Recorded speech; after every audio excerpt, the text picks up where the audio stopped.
For Besmillah Miakhil, radio has been a constant companion for more than 4 decades. Miakhil and his family fled Afghanistan 44 years ago with nothing but the clothes they were wearing.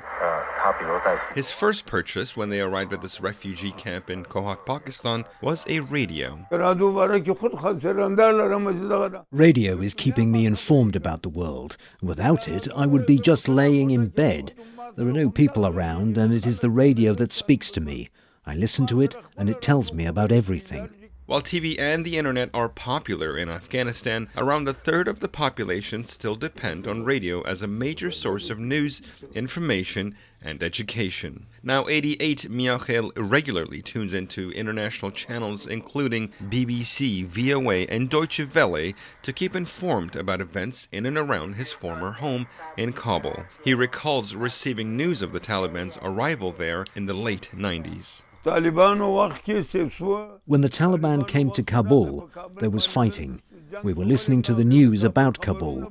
The valley, in the east, was blocked and a Taliban commander was killed. In the area, there was fighting, and we were listening to the radio.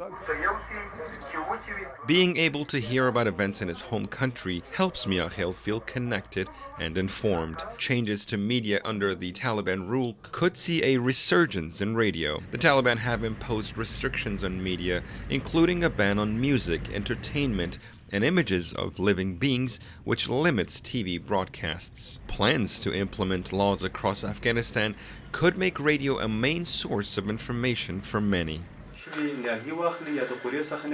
Taliban figures show around 280 local stations still operate in Afghanistan, like this one in Jalalabad. Dost Radio is committed to broadcasting, but the team say a poor economy makes it hard. When we talk about the tough economic situation radio is facing, it has some impact. But the station continues to operate and works to raise awareness. It certainly has its challenges.